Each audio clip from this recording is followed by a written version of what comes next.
జై దొమ్మేటి వెంకటరెడ్డి గారు, జై దొమ్మేటి వెంకటరెడ్డి గారు, జై సెటిబల్జా, జై జై సెటిబల్జా. వేదిక మీద ఉన్న పెద్దలు, తెలుగుదేశం పార్టీ రాష్ట్ర అధ్యక్షులు పల్లా శ్రీనివాస్ గారికి, వేదిక మీద ఉన్న గౌరవ శాసనసభ్యులు పీతాని సత్యనారాయణ గారికి, వెలక్పూడి రామకృష్ణ బాబు గారికి, సెట్టిబల్జా కార్పొరేషన్ చైర్మన్ సత్యబాబు గారికి, తెలుగుదేశం పార్టీ పాలిట్ బ్యూరో సభ్యులు రెడ్డి సుబ్రహ్మణ్యం గారికి, సెట్టిబల్జా పెద్దలందరికీ నా హృదయపూర్వక నమస్కారాలు. నేను ఎప్పుడు ఉత్తరాంధ్రకు వచ్చినప్పుడు నాకు ఒకటి గుర్తొస్తుంది. అదేంటంటే, మొన్న జరిగిన ఎన్నికల్లో ఆంధ్ర రాష్ట్ర చరిత్రలో ఎప్పుడు రాని విధంగా మీరు మాకు మెజారిటీ ఇచ్చి గెలిపిస్తాం జరిగింది. ఈరోజు ఈ కార్యక్రమం పెట్టుకున్నప్పుడు నాకు యువగలం పాదయాత్ర రోజులు గుర్తొచ్చినాయి. పాదయాత్రలో నేను నడుస్తూ ప్రతిరోజు ఒక సామాజిక వర్గంతో కూర్చోవాలి, నేరుగా వాళ్ళని కలవాలి, వాళ్ళ సమస్యలు తెలుసుకోవాలని ఒక తాపత్రయం నాలో ఉండేది. దాని తర్వాత మళ్ళీ ఈరోజు విశాఖపట్నం కేంద్రంగా ఈ సమావేశం ఏర్పాటు చేసినందుకు పెద్దలందరికీ నా హృదయపూర్వక ధన్యవాదాలు నేను తెలియజేసుకుంటున్నాను. యువగలం పాదయాత్రలో మా సెట్టిబల్జా సోదరుని కలిసినప్పుడు వాళ్ళ ఆనాడు ఒక విషయం నన్ను కోరారు. పెద్దలు దొమ్మేటి వెంకటరెడ్డి గారి పేరు పైన ఆయన జయంతి సందర్భంగా అది ప్రభుత్వం పండగగా ప్రకటిస్తే బాగుంటుందని ఆనాడు మీరు కోరారు. ఇచ్చిన హామీ ఈరోజు కూటమి ప్రభుత్వం నిలబెట్టుకుందని ఈ సభాముఖంగా మీకు తెలియజేస్తున్నాను. పాదయాత్ర ప్రారంభించిన తర్వాత వేదికమైన ఉన్న పెద్దలతో నేను నడిచినప్పుడు వెంకటరెడ్డి గారి గురించి స్వయంగా నేను తెలుసుకుంటాం జరిగింది.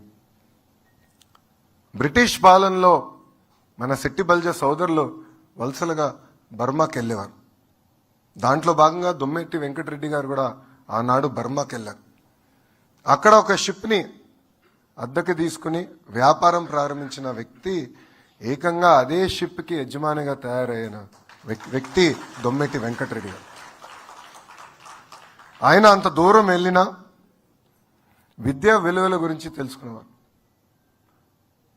దాని తర్వాత మన పిల్లల కోసం ఆయన బర్మాలో ఏకంగా పాఠశాలలు ప్రారంభించారు. అడల్ట్ ఎడ్యుకేషన్ కూడా పెద్ద ఎత్తున ప్రోత్సహించాలని రాత్రిపూట పెద్దవారు చదువు చెప్పిన గొప్ప వ్యక్తి దొమ్మేటి వెంకటరెడ్డి గారు. ఆయన అక్కడ ఆర్థికంగా నిలదొక్కున్న తర్వాత మన కోసం ప్రత్యేకంగా సంఘాలు ఏర్పాటు చేసి మన పిల్లల్ని ఆదుకుని ఆర్థికంగా నిలదొక్కున్న తర్వాత జన్మభూమి కోసం సేవ చేయాలని తిరిగి మన ప్రాంతానికి వచ్చిన గొప్ప వ్యక్తి దొమ్మేటి వెంకటరెడ్డి గారు. బొడసకూరు జమీందారుగా ఆయన అనేక సంక్షేమ కార్యక్రమాలు చేశారు. స్వాతంత్రం కోసం కూడా పోరాడారు. స్కూల్స్, కాలేజీలు ఏర్పాటు చేశారు. లైబ్రరీలు కూడా ప్రారంభించారు. సెట్టిబల్జాల కోసం ప్రత్యేకంగా ఒక సంక్షేమ సంఘం ఏర్పాటు చేసి అనేక కార్యక్రమాలు మనకు చేస్తాం కూడా జరిగింది. ఒక మాటలో చెప్పాలంటే సెట్టిబల్జాల సోదరుల దైవం దొమ్మేటి వెంకటరెడ్డి గారని ఈ సభాముఖం మీ అందరికీ నేను తెలియజేస్తున్నాను. యువగలం పాదయాత్రలో మన సెట్టిబల్జా సోదరులు ఎదుర్కొంటున్న సమస్యల గురించి మనం మాట్లాడుకున్నాం.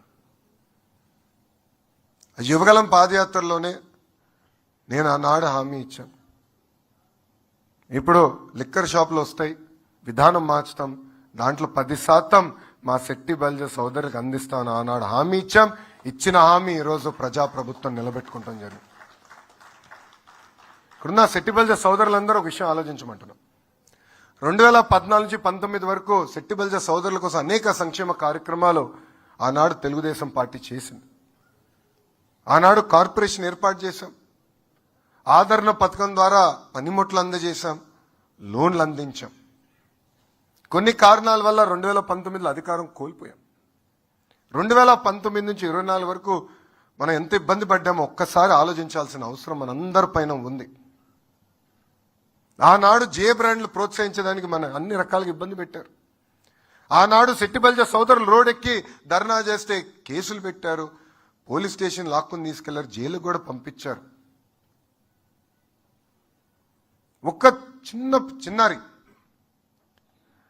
వాళ్ళ అక్కని వైకాపా నాయకులు పిల్లలు ఏడిపిస్తున్నారని ఊరు పెద్దల దగ్గరికి వెళ్ళి ఆయన కంప్లైంట్ చేస్తే ఆ చిన్న పిల్లోడిని అతి కిరాతకంగా కొట్టి అతను చదువుతున్న పుస్తకాల్లో పేజీలు చింపి నోరులో పెట్టి పెట్రోల్ పోసి తగలబెట్టారు. ఆ చిన్నారి పేరే అమర్నాథ్ గౌడ్. ఇట్లా అడుగడుగున ఎంతోమంది బీసీ సోదరుల పైన దాడి చేశారు. ఒక మాటలో చెప్పాలంటే భయంలో బతికాం. ఎప్పుడు ఎవరు ఎక్కడ దాడి చేస్తారో తెలియని పరిస్థితి. ఆ అమర్నాథ్ గౌడ్ని చంపేసిన వారు బెయిల్ వస్తే ఊరేగింపులో ఇంటికి తీసుకెళ్లారు. అంటే ఎంత చిన్న చూపో ఆనాటి పాలకులు ఎట్లా చూశారో దయచేసి ఆలోచించమని ఇక్కడున్న మిమ్మల్ని అందరూ నేను కోరుతున్నా. ఎందుకంటే ప్రజా ప్రభుత్వం వచ్చిన తర్వాత లా అండ్ ఆర్డర్ వచ్చింది. మన సమస్యలకి ఒక పరిష్కారం మార్గంలో మనం నడుస్తున్నాం. కానీ గడిచిన 5 సంవత్సరాలు మనం ఎంత ఇబ్బంది పడ్డాం, మన బీసీ సోదరులను ఎట్లా వేధించారో గుర్తుపెట్టుకోవాల్సిన అవసరం ఉంది. ఒక తోట చంద్రయ్య కేవలం మన నాయకుడికి జయ చెప్పలేదని, వాళ్ళ పార్టీకి జయ చెప్పలేదని చంపేశారు. ఈరోజు నేను గర్వంగా చెప్తున్నా, అదే తోట చంద్రయ్య వాళ్ళ అబ్బాయికి ఇంకొక 10 రోజుల్లో ప్రభుత్వ ఉద్యోగం ప్రజాప్రభుత్వం ఇవ్వబోతుంది. ఇది ఎందుకు చేపట్టామంటే ఒక మెసేజ్ ఇచ్చేదానికి. గత పాలకుల ఆలోచన ఏంటంటే ఇంటి పెద్దని చంపేస్తే ఆ కుటుంబం రోడ్డు పైన పడుతుందని. దానికి ఫుల్ స్టాప్ పెట్టాలని మేము నిర్ణయం తీసుకున్నాం. నందం సుబ్బయ్య ప్రొద్దుటూరులో వాళ్ళు చేస్తున్న అరాచకాల పైన పోరాడినందుకు దారుణంగా పిలిచి మరీ చంపేశారు. నందం సుబ్బయ్య పిల్లల్ని ఈరోజు తెలుగుదేశం పార్టీ చదివిస్తుంది. అమర్నాథ్ గౌడ్ వాళ్ళ అక్కని ఈరోజు సొంత నా తల్లి భువనేశ్వరి అమ్మ చదివిస్తుంది. ఇది తెలుగుదేశం పార్టీకి బీసీ సోదరుల పట్ల ఉన్న గౌరవాన్ని ఈ సభాముఖంగా తెలియజేస్తున్నాం. మనందరం కలిసికట్టుగా పోరాడం, మనందరం కలిసికట్టుగా నడిచాం. అందుకే భారతదేశ చరిత్రలో ఎప్పుడు లేని విధంగా 94% స్థానాలు కూటమి ప్రభుత్వం కైవసం చేస్తుంది. ప్రజాప్రభుత్వం పైన బాధ్యత పెరిగింది. చేయాల్సిన పనులున్నాయి. అనేక ఆర్థిక ఇబ్బందులున్నా, ఒక మాటలో చెప్పాలంటే ఆర్థిక సంక్షోభం ఉన్నా ఒక్కొక్కటి అధిగమించుకుని ఈరోజు మనం ముందరికెళ్తున్నాం. ఇప్పుడే పెద్దలు పీతాని గారు అన్నట్టు ఈరోజు 2 కార్యక్రమాలు. ఒకటి తుమ్మేటి వెంకటరెడ్డి గారి జయంతిని ఈరోజు ఘనంగా రాష్ట్ర పండుగగా నిర్వహిస్తున్నాం. సాయంత్రం భారతదేశ చరిత్రలోని అతిపెద్ద ఉక్కు ఫ్యాక్టరీ అనకాపల్లిలో శంకుస్థాపన చేయబోతున్నాం.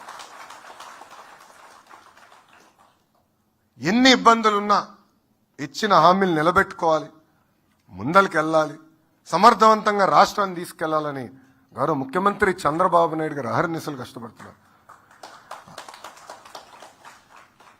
మా అధ్యక్షుల వారు నేను కూర్చుని ఎక్కువ సమయం మేము ఆడుతూ ఉంటాం. గౌరవ ముఖ్యమంత్రి గారి వయసు 75 అయి ఉండొచ్చండి. కానీ ఆయన చూస్తే ఆయనలో 25 సంవత్సరాల కుర్రోళ్ళు ఉన్నట్టుంటారు. ఆయన స్పీడ్కి ఇప్పటికీ నేను పల్లా గారు అందుకోలేకపోతున్నాం. ఆయన పట్టుదల వల్ల ఈరోజు జియో మనకు వచ్చింది. చేయాల్సిన కార్యక్రమాలు ఇంకా ఉన్నాయి. నేను కార్పొరేషన్ చైర్పర్సన్ కూడా అందరితో మాట్లాడుతున్నాం. ప్రత్యేకంగా మన కోసం ఎన్నికలప్పుడు నేను హామీ ఇచ్చా. దాంట్లో కమ్యూనిటీ భవనాలు కడతానని హామీ ఇచ్చినాం. అంతేకాకుండా కళ్ళు తీస్తున్న సమయంలో ఎవరన్నా చెట్టు నుంచి పడితే వాళ్ళని ఆర్థికంగా ఆదుకుంటామని చెప్తాం కూడా జరిగింది. ఈ 2 తప్పనిసరిగా చేసే బాధ్యత ప్రజాప్రభుత్వం తీసుకుంటుందని ఈ సభాముఖంగా శెట్టి బల్జ సోదరులకి నేను హామీ ఇస్తున్నా. ఇంతేకాకుండా పెద్దలు ఇప్పుడే అడిగారు, బ్రిడ్జికి పేరు పెడితే బాగుంటుందని కోరారు. అది గౌరవ ముఖ్యమంత్రి గారి దృష్టికి తీసుకెళ్తాం. గౌరవ ముఖ్యమంత్రి గారితో చర్చించిన తర్వాత ఆ కార్యక్రమాన్ని కూడా స్వీకారం చుట్టామని ఈ సభాముఖం మీకు తెలియజేస్తున్నాం. ఊరిలో విగ్రహం పెడితే బాగుంటుందని పెద్దలు కోరారు. ఆ బాధ్యత మనందరిది. ఎందుకు చెప్తున్నానంటే ఆర్యవైశ్య సోదరులకి ఇట్లనే నేను చెప్పా, అమరావతిలో పుట్టి శ్రీరాములు గారి విగ్రహం ఏర్పాటు చేద్దామని. వాళ్ళు వచ్చి కలిసినప్పుడు నేను ఒకటే అడిగా, కలిసికట్టుగా చేయాలి. ఇది కేవలం ఒక ప్రభుత్వం కార్యక్రమం కాదు, ఇది సమాజ కార్యక్రమం, సమాజ సేవ. అందరం కలిసికట్టుగా చేయాలని ఆనాడు వాళ్ళని కోరటం జరిగింది. వాళ్ళు ముందుకొచ్చారు, బాధ్యత తీసుకున్నారు, ఊరూరు తిరిగారు, ప్రతి తలుపు తట్టారు, డబ్బులు ప్రజల దగ్గర నుంచి రేజ్ చేశారు. దానికి ప్రభుత్వం కూడా డబ్బులు ఇచ్చి ఈరోజు అద్భుతంగా మన విగ్రహం ఏర్పాటు చేసాం, ఆవిష్కరించాం. అదేవిధంగా దొమ్మెట్టి వెంకటరెడ్డి గారి విగ్రహం ఏర్పాటు కోసం కలిసికట్టుగా చేద్దాం. కమ్యూనిటీగా కాదు, సమాజం మొత్తం ఇన్వాల్వ్ చేద్దాం. ఆయన గొప్పతనం ఏంటో ప్రతి గడప తొక్కి తెలియజేయాల్సిన బాధ్యత ఇక్కడున్న మనందరి పైన ఉందని ఈ సభముగా తెలియజేసుకుంటూ, ఆయన ఊరిలో తప్పనిసరిగా విగ్రహం ఏర్పాటు చేద్దాం, కానీ కలిసికట్టుగా చేద్దాం. లోకేష్గా నా సహాయం ఉంటుంది, తెలుగుదేశం పార్టీగా పల్లా శ్రీనివాస్ అన్న నాయకత్వంలో సహాయం అందజేస్తాం, ప్రభుత్వం నుంచి కూడా చేస్తాం. కానీ అందరం కలిసికట్టుగా విగ్రహాన్ని నిర్మించాలని ఈ సభాముఖంగా కోరుకుంటున్నాను. మనం చూసాం, సుమారుగా 58 అడుగుల విగ్రహం 194 రోజుల్లో అమరావతిలో ఏర్పాటు చేసుకున్నారు. సో ఇప్పుడు నేను అడిగిన పెద్దలకి ఒక టార్గెట్ ఇద్దాం అనుకుంటున్నా, మీ అందరి అనుమతితో. ఇద్దామా? రెడ్డి సుబ్రహ్మణ్యం గారు కొంచెం టార్గెట్ పెట్టాలి కదా బా, ఆయన కోరికలు అడిగి వెళ్ళిపోతాం కాదు కదా. మీ అనుమతి ఉందా? ఉందా? మీ అందరి అనుమతితో 180 రోజుల్లో 6 నెలల్లో దొమ్మెట్టి వెంకటరెడ్డి గారు విగ్రహం ఏర్పాటు చేయాలి. తిరిగి గౌరవ ముఖ్యమంత్రి గారిని, ఉప ముఖ్యమంత్రి గారిని ఆ విగ్రహ ఆవిష్కరణ కోసం మనం తీసుకెళ్దామని ఈ సభాముఖంగా రెడ్డి సుబ్రహ్మణ్యం గారు తెలియజేస్తున్నాం. బాధ్యత మీది, బాధ్యత మీది గురుగారు, అడిగింది మీరే కనుక బాధ్యత మీ పైన పెడుతున్నాం. మీ వెంట మేము ఉంటాం, మేము నడుస్తాం. మొత్తం సమాజం గర్వపడే విధంగా విగ్రహం ఏర్పాటు చేయాలని ఈ సభాముఖంగా రెడ్డి సుబ్రహ్మణ్యం గారిని, అదేవిధంగా శెట్టి బల్జ సోదరుల్ని కోరుకుంటూ, నాకింత అద్భుతమైన అవకాశం ఇచ్చిన మీ అందరికీ పేరు పేరున నా హృదయపూర్వక ధన్యవాదాలు తెలుపుకుంటూ మీ అందరి దగ్గర నుంచి సెలవు తీసుకుంటున్నాం.